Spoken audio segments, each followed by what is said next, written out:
आज के ज़माने में रिन्यूएबल एनर्जी, खास तौर से सोलर एनर्जी की बात आप हर समय हर जगह सुनते होंगे। लेकिन सोलर एनर्जी इकोनॉमी को किस तरीके से फ़ायदा पहुंचा रही है? क्या इस इंडस्ट्री का इकोनॉमी पर कोई पॉजिटिव असर पड़ रहा है? क्या सोलर एनर्जी से बिजनेस खड़ा किया जा सकता है और एक इंडस्ट्री को ऊंचाइयों तक लेकर के जाया जा सकता है? ये सब कुछ आज हम समझने की कोशिश करेंगे, क्योंकि हमारे साथ एक बेहद ही खास मेहमान मौजूद है जिनसे हम बातचीत करने जा रहे हैं। हमारे साथ इस समय जॉइंट सोलर के डायरेक्टर मौजूद हैं जिनसे हम आज बातचीत करेंगे। सर नमस्कार, बहुत स्वागत है आपका। नमस्कार, नमस्कार। सबसे पहले तो सर, जिस इंडस्ट्री में आप इस समय हैं, जिस बिजनेस में आप इस समय हैं, उसके लिए आपको बहुत बधाई दे रही हूँ, क्योंकि हर तरफ रिन्यूएबल एनर्जी की बात हो रही है। Thank you so much. हर तरफ ये ज़रूर बात होती है कि हम किस तरीके से रिप्लेनिश होने वाली चीज़ों को यूज़ करें, किस तरीके से रिन्यूएबल चीज़ों को यूज़ करें, लेकिन इसको इंडस्ट्री में लेकर के आना एक बहुत बड़ा मूव है। और जिस तरीके के बिजनेसेस इस इंडस्ट्री में मौजूद हैं, वो भी अपने आप में बेहद खास है। जॉइंट सोलर इस इंडस्ट्री में है और जॉइंट सोलर का बिजनेस, जैसा कि हम और आप बहुत अच्छे से जानते हैं, अच्छी तरीके से आगे बढ़ रहा है। बट शुरुआत कैसे हुई, ये आपसे समझने की कोशिश करेंगे। क्या ज़रूरत महसूस हुई जो आप सोलर एनर्जी के थ्रू अपने बिजनेस एनवायरनमेंट में आगे आए हैं? ये सब कुछ आपसे समझने की कोशिश करेंगे। जॉइंट सोलर के बारे में हमें कुछ बताइए। जॉइंट सोलर जब स्टार्टिंग जो हमने किया था, उस समय मैंने सेम इलेक्ट्रॉनिक्स में जो है इंजीनियरिंग किया था और हमारी जो मिसेज हैं उन्होंने भी इलेक्ट्रॉनिक्स में किया था और दोनों लोगों ने हम लोगों ने इंटर्नशिप भी सेम फील्ड में किया। तो स्टार्टिंग में ये पुरानी बात है काफ़ी 1996-97 की। तो तब हम लोगों ने इसकी शुरुआत की थी और जो कंपनी फॉर्म की, ये हमने फॉर्म की 2001 में। तो उस समय सिर्फ सोलर के बात करेंगे तो सोलर के पॉइंट ऑफ व्यू में सिर्फ लोग आपका बोलेंगे वाटर हीटर और सोलर कुकर के बारे में ही जानते थे। जी। तो सोलर कुकर और वाटर हीटर के बारे में ही सिर्फ जानते थे और बहुत छोटे छोटे इक्विपमेंट सोलर के आते थे, जैसे टॉर्च, सोलर लालटेन, इस तरह के इक्विपमेंट्स। और सोलर पैनल की कॉस्ट जो है बहुत ज़्यादा थी। आज के सिनेरियो में देखेंगे तो अब से करीब 15 गुना ज़्यादा। तो उस समय हम लोगों ने जब इस सेम फील्ड में ट्रेनिंग किया, इंटर्नशिप किया, तो हम लोगों का थोड़ा इंटरेस्ट डेवलप हुआ और हमें लगा कि आगे फ्यूचर में ये काफ़ी जो है अच्छा बिजनेस हो सकता है यदि हम लोग इस फील्ड में जाते हैं तो 2001 में हम लोगों ने इसकी शुरुआत की और काफ़ी जो है तब से लेकर के अब तक काफ़ी चेंजेस आए हैं फील्ड में। जी। जी, जैसे आप देखेंगे बहुत छोटे-छोटे कंपोनेंट से अब हम लोग धीरे-धीरे गीगावाट, मेगावाट और बड़े प्रोजेक्ट्स में आने लगे हैं। तो ये काफ़ी बदलाव आया है 2001 से लेकर के और 2025 तक। सर 2001 से 2025 लगभग 24 साल हो गए हैं जब आप ये बात कर रहे हैं कि बहुत काफ़ी बदलाव आया। लेकिन इस बदलाव के बीच में कुछ चैलेंजेस भी आए होंगे जब आपने शुरुआत की और आज यहाँ तक पहुँचे। तो क्या चुनौतियाँ थीं? क्या चैलेंजेस थे? ये भी आपसे जानना चाहेंगे। एज ए टेक्नोक्रेट्स हिंदुस्तान में जब इंजीनियर्स कोई भी इंजीनियरिंग करके जब स्टार्ट करते हैं बिजनेस, तो सबसे बड़ा चैलेंज जो फेस करते हैं वो फाइनेंस का होता है और इंडस्ट्री का नो हाउ और चैलेंजेस, जो मेन जो चैलेंजेस है वो फाइनेंशियल होता है। तो उस समय में जब फाइनेंस की बहुत मुश्किल थी, क्योंकि बिजनेस बैंकर्स जो है बिजनेस के बारे में जानते ही नहीं थे कि क्या बिजनेस है, आगे सस्टेन कर पाएंगे नहीं कर पाएंगे। तो बैंकर्स ये कहते थे ये फील्ड हमारी जानकारी में नहीं है, क्योंकि वो जानते ही नहीं, उसके फील्ड के बारे में जानते ही नहीं थे। तो ये बहुत बड़ा चैलेंज था पहले। आज की डेट में बात करेंगे तो एवरीवन नोज कि हर बैंकर, हर ऑफिसर, सब लोग जानते हैं कि भाई सोलर के फील्ड में या रिन्यूएबल्स के फील्ड में, हम पावर सेक्टर में हम लोग आगे ग्रोथ में कर रहे हैं, इंडिया ग्रोथ कर रहा है और आगे फ्यूचर बहुत अच्छा है। तो आज की डेट में सब लोग जानते हैं, उस समय में नहीं जानते थे लोग सोलर के बारे में। तो ये सबसे बड़ा चैलेंज था कि बैंकर्स को, अपने इन्वेस्टर्स को समझाना जो है और फाइनेंस अरेंज करके बिजनेस को आगे मूव करना। हम्म। सर सोलर सेक्टर आप कह रहे हैं कि एक फाइनेंस एक बहुत बड़ा ड्रॉबैक उस समय माना जाता था कि फाइनेंस हमें नहीं मिल पाते थे सोलर सेक्टर के लिए। लेकिन कुछ गैप भी ज़रूर समझ में आया होगा जब आपने ये शुरुआत करने की ठानी होगी कि हम क्यों सोलर में जाना चाहते हैं। वो इंडस्ट्री का जो गैप था, वो आपसे समझने की कोशिश करेंगे। किस तरीके का गैप महसूस हुआ, ज़रूरत महसूस हुई आपको कि हमें सोलर में ही कदम रखना है? इसके पीछे इसके पीछे जो कारण है मेन, वो ये था कि मैं पहले से सर्विस में था सोलर उस फील्ड में, तो बहुत इंटीरियर में हम लोग जाते थे। तो वहाँ पर लोगों को बिजली नहीं आती थी, 12-12 घंटे, 14-14 घंटे बिजली नहीं आती थी और पावर का क्राइसिस बहुत ज़्यादा था हिंदुस्तान में, स्पेशली रूरल एरियाज़ में। तो मुझे ये महसूस हुआ कि ये फील्ड जो है अभी काफ़ी ब्लैंक पड़ा हुआ है। यदि हम लोग इस सेम फील्ड में आगे बढ़ते हैं या हम लोग इसमें बिजनेस स्टार्ट करते हैं, लोगों के पास में इवन छोटी जो है एक बल्ब जलाने के लिए भी बिजली नहीं है। बच्चे पढ़ नहीं पा रहे हैं लोगों के, रात को बिजली नहीं आती है, कभी दिन का टर्म रहता है, कभी रात का टर्म रहता है। तो मेन आइडिया जो आया वो रूरल विजिट करने के बाद में, तब ये आइडिया आया कि पावर गैप जो डिमांड का और जो अवेलेबिलिटी है उसके बीच में बहुत गैप है, जिसे हम इससे सोलर से फुलफिल कर सकते हैं। जी। सर, एक कोई पर्सनल विज़न था कि इतने साल में कुछ इस तरीके का माइलस्टोन अचीव करेंगे? कितनी क्षमता की पावर जो है वो जनरेट करेंगे अपने सोलर प्लांट के थ्रू? कुछ ऐसा विज़न दिमाग में रहा होगा? नहीं, अब विज़न, इतना बड़ा विज़न तो हम लोगों ने कभी सोचा नहीं था। जब हम लोगों ने स्टार्ट किया था ये बिज़नेस, तो उस समय इस लेवल पे ना तो इंडिया में अवेलेबल था, ना ही वर्ल्ड में कहीं भी अवेलेबल था। आज की डेट में इंडिया जो है सेकंड लार्जेस्ट प्रोड्यूसर है, रिन्यूएबल एनर्जी और सोलर पैनल्स की पॉइंट ऑफ व्यू से बात करेंगे तो। लेकिन उस समय में ये पॉसिबल ही नहीं था, कहीं से कहीं तक भी हम लोग सोच ही नहीं पाते थे कि हम लोग इतने गीगावाट इंस्टॉल कर पाएंगे इंडिया में, या हर घर में 2 किलोवाट, 3 किलोवाट या 5 किलोवाट का हम लोग सोलर इंस्टॉल कर पाएंगे। तो जहाँ तक माइलस्टोन की बात करें, तो हम लोगों ने बहुत छोटे से स्टार्ट किया था।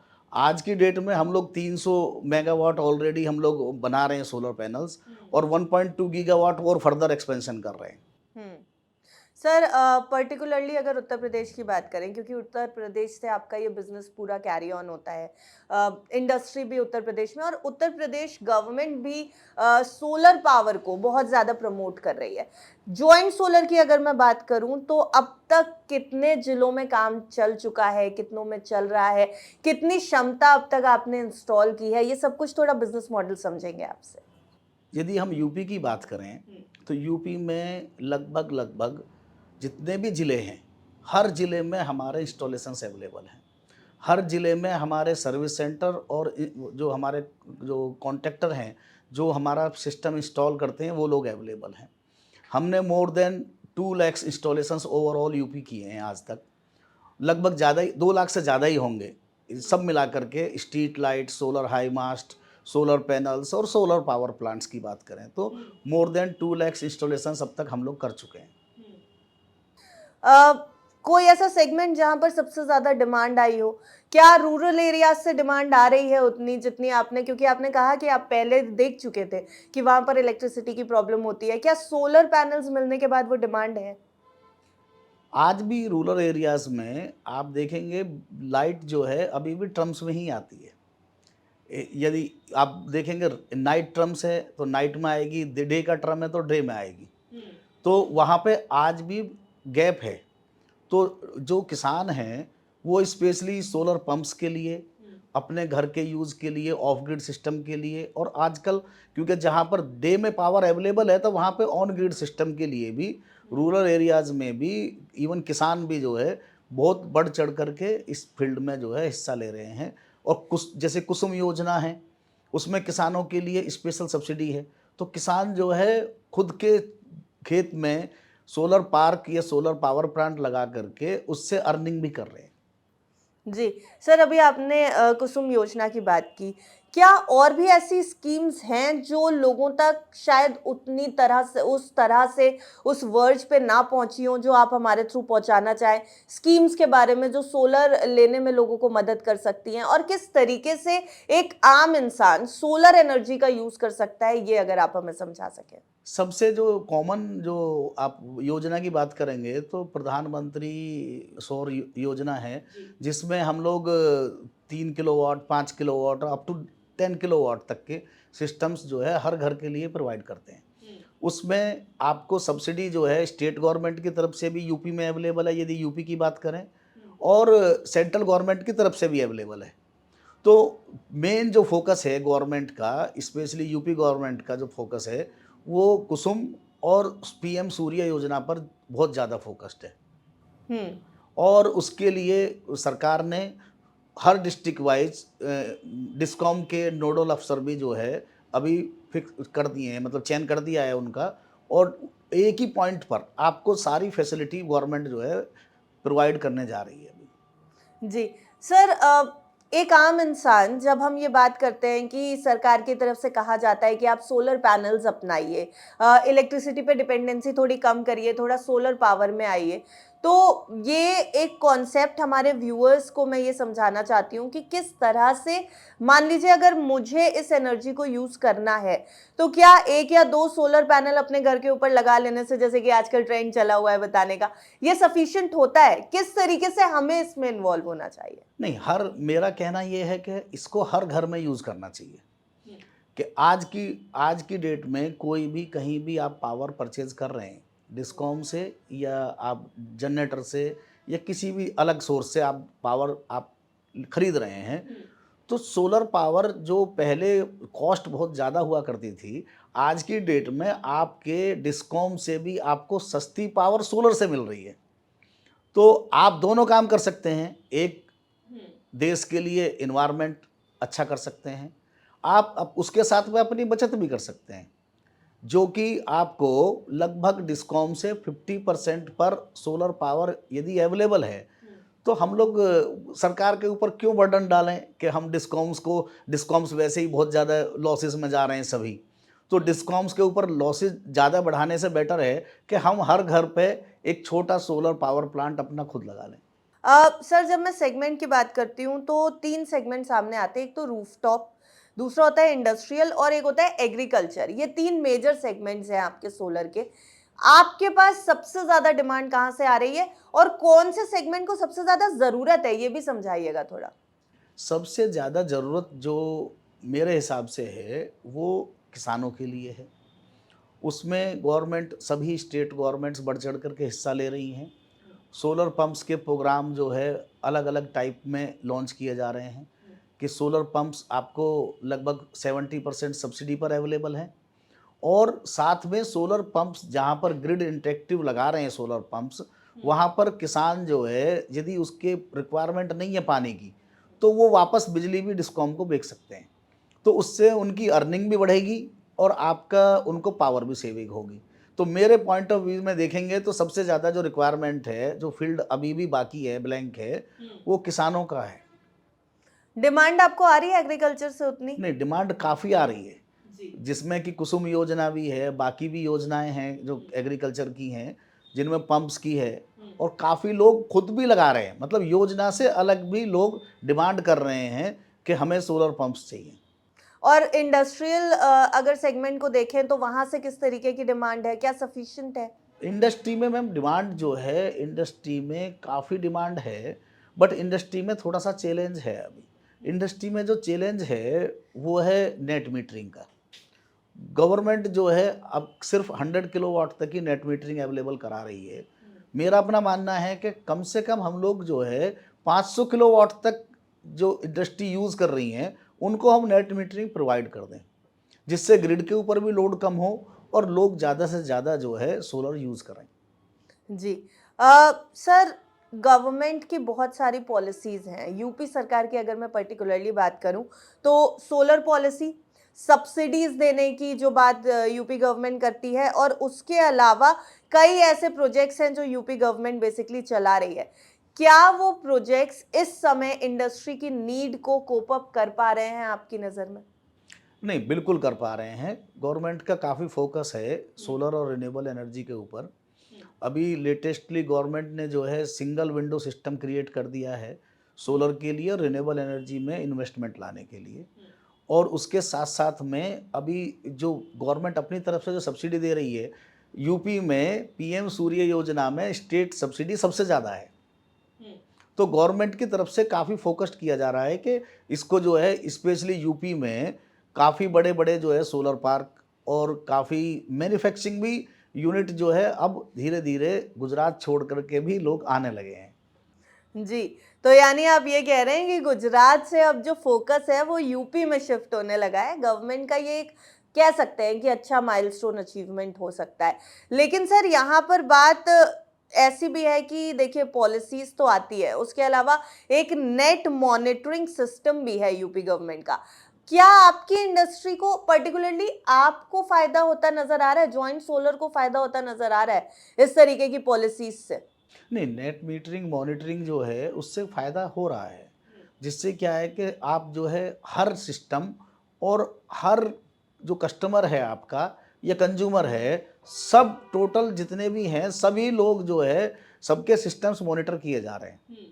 तो उसमें ऐसा नहीं है कि सर्विस नहीं मिल रही है, लोगों के सिस्टम काम नहीं कर रहे हैं। पहले जैसा अभी नहीं है आज की डेट में। डिस्ट्रिक्ट लेवल पर और तहसील लेवल पर हर जगह जो है मॉनिटरिंग सिस्टम क्रिएट किए जा रहे हैं कि जिससे कस्टमर्स को या बेनिफिशरीज़ को कोई भी किसी तरह का प्रॉब्लम ना आए। जी, तो आप ये देख रहे हैं कि ये वाली पॉलिसीज़ अगर आगे बढ़ती हैं, तो इंडस्ट्री को फ़ायदा होता नज़र आएगा? आगे आने वाले 5 सालों में इस तरीके का विज़न नज़र आता है, कहाँ पहुँचेगी ये इंडस्ट्री सोलर की? अभी आगे के 5 साल की बात करें तो अभी नेक्स्ट 3 ईयर में ही हम लोग जो है चाइना को हो सकता है कि सोलर में हम लोग मैन्युफैक्चरिंग में बीट कर जाएँ। बड़ी बात कह रहे हैं आप सर। नेक्स्ट 3 ईयर में, क्योंकि आज की डेट में भी हम लोग वर्ल्ड में सेकंड लार्जेस्ट प्रोड्यूसर हैं। जी। हमसे आगे सिर्फ चाइना ही है आज की डेट में। तो हो सकता है कि हम लोग नेक्स्ट 5 ईयर तक फर्स्ट नंबर पे हम लोग आ जाएँ। तो नेक्स्ट 5 ईयर में हम चाइना को बीट कर सकते हैं सोलर इंडस्ट्री की अगर बात की जाए। हाँ, यदि सोलर की बात करें तो। सर लेकिन उस माइलस्टोन पे पहुंचने के लिए बहुत सारे जो हैं वो चैलेंजेस आएंगे जिसके लिए बहुत सारे सजेशंस चाहिए होंगे। गवर्नमेंट के पास अगर इंडस्ट्री के लोगों से सजेशंस जाते हैं तो शायद वो एक मेन प्रॉब्लम जो गवर्नमेंट तक नहीं पहुंच पा रही है वो भी पहुंच जाती है। तो ऐसे कुछ सजेशंस अगर मैं आपसे कहूँ टॉप 3 सजेशंस जो आप गवर्नमेंट को देना चाहेंगे, कुछ मांग है सरकार से? मांग स्पेशली क्या है कि यदि हम चाइना के कंपैरिजन करें चाइना से, तो चाइनीज़ पॉलिसीज़ में और हमारी पॉलिसीज़ में अभी भी बहुत बड़ा गैप है। जो मैक्सिमम जो एक्सपोर्टर्स हैं सोलर के वो सब 95% अभी भी चाइना से ही हैं। तो मेरा कहना ये है गवर्नमेंट की यदि बात करेंगे कि भाई गवर्नमेंट की क्या पॉलिसीज़ होनी चाहिए, तो जैसे चाइनीज़ गवर्नमेंट जो है आपका ड्रॉबैक्स स्कीम्स लगाई हुई है सोलर के ऊपर, वहाँ पर कोई भी मैन्युफैक्चरर यदि एक्सपोर्ट करता है और डॉलर लेकर के आता है तो उसको करीब 9 से 10% का इंसेंटिव मिलता है, जो कि हमारे यहाँ बिल्कुल मिनिमम है 2%। तो मेरा कहना ये है कि यदि हम लोगों को एक्सपोर्ट बढ़ाना है सोलर का और रिन्यूएबल एनर्जी सेक्टर का, तो हम लोगों को चाइना की तरह एक तो हमें ड्रॉबैक बढ़ाना पड़ेगा अपना, जिससे कि हमारा जो है फॉरेन करेंसी में भी रिजर्व काफ़ी बढ़ेगा उस चीज़ से और एक्सपोर्ट भी बढ़ेगा। नंबर 2, सोलर के लिए स्पेशल इकोनॉमिक जोन जो है गवर्नमेंट, जैसे आप बात करेंगे चाइना की तो शंघाई जो है मेन हब है, तो उसी की तर्ज पर हम लोग भी यहाँ पर बना सकते हैं कि जैसे ग्रेटर नोएडा में अभी यूपी गवर्नमेंट ने स्टार्ट किया है, 2 या 3 कंपनीज़ को अभी दिया है, बट ऐसी special economic zone for solar अभी नहीं क्रिएट हुए हैं। तो मेरा मानना यह है कि यदि हम लोग single window system special economic zone for solar power only यदि हम लोग बना पाएँ तो और अच्छा बूम इस सेक्टर में आप देख सकते हैं। जी। ग्लोबल लेवल की आप बात कर रहे हैं सर और ग्लोबल लेवल के चैलेंजेस की आपने बात की है तो डिस्ट्रीब्यूशन एक बड़ा बैकबोन कह सकते हैं किसी भी इंडस्ट्री की होता है। उसके अलावा आपने डिस्कॉम की भी अपने इस बातचीत में कई बार ज़िक्र किया और जो प्रोसेस होती है बेसिकली उसमें जब डिले हो जाता है तो किसी भी इंडस्ट्री के लिए वो एक चैलेंज बन जाता है। सोलर इंडस्ट्री के लिए इन तीनों में से बड़ा चैलेंज क्या है? क्या डिस्ट्रीब्यूशन में प्रॉब्लम? सबसे बड़ा चैलेंज जो है वो डिस्ट्रीब्यूशन ही है। उसमें क्या होता है कि जब भी हम सिस्टम लगाते हैं तो मेन जो चैलेंजेस हैं वो डिस्कॉम से इंटरेक्ट करने में और नेट मीटरिंग कराने में ही आते हैं, क्योंकि उन लोगों के पास में डिस्कॉम्स के पास में अपने भी बहुत सारे काम पेंडिंग रहते हैं और उसमें बहुत ज़्यादा चैलेंज हम लोग फेस कर रहे हैं कि जो काम हमारा जो है 1 महीने के अंदर या 15 दिन में हो जाना चाहिए नेट मीटरिंग का, वो 3-3 4-4 महीने अभी भी नहीं हो पाता है, जिसकी वजह से थोड़ा सा चैलेंज हम लोगों के ज़्यादा फेस कर रहे हैं हम लोग। यदि इसमें थोड़ा सा सुधार और हो जाए तो और स्पीड अप हो सकता है।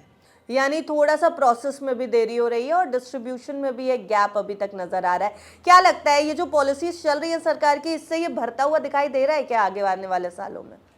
यहाँ भरेगा, बट उसके लिए सरकार को भी और हम लोगों को खुद भी, दोनों लोगों को मिल करके इस पे बहुत ज़्यादा काम करने की ज़रूरत है अभी। सर एक आखिरी सवाल आपसे ज़रूर करूंगी, हर उस इंसान के लिए, हर उस व्यूअर के लिए जो हमें देख रहा है, सोलर अपनाना क्यों ज़रूरी है? अगर आप एक लाइन दो लाइन में हमें समझा सकें तो। सबसे ज़्यादा ज़रूरी है कि हर आदमी को अपने देश के लिए कुछ ना कुछ करना चाहिए। और यदि हम लोग सोलर पावर या रिन्यूएबल पावर यूज़ करते हैं तो हम अपना तो बचत करेंगे ही करेंगे, एक इन्वायरमेंट की बचत करेंगे, इन्वायरमेंट साफ़ रखेंगे, और अपने देश का जो हम इंपोर्ट करते हैं एनर्जी के लिए, कोल, ऑयल, गैस, उस सब से भी हम लोग जो है बच पाएंगे। और फॉरेन रिजर्व जो हमारे बहुत ज़्यादा पावर के लिए इंपोर्ट करने में खर्च हो रहे हैं, उस चीज़ को हम लोग रोक पाएंगे। विनोद शर्मा जी, आप हमारे साथ आज जुड़े, बहुत सारी बातें सोलर के बारे में की हैं, जॉइंट सोलर के बारे में हमने आपसे बातचीत की और बेसिकली सोलर इंडस्ट्री को समझने में काफ़ी कुछ मदद मिली है हमें। यूपी गवर्नमेंट इस समय आम लोगों के लिए सोलर सेक्टर में क्या कुछ कर रही है, ये सब भी हमने आपसे समझा है। आपका बहुत बहुत शुक्रिया सर, हमारे व्यूअर्स काफ़ी एनलाइटन हो। बहुत बहुत धन्यवाद आपके।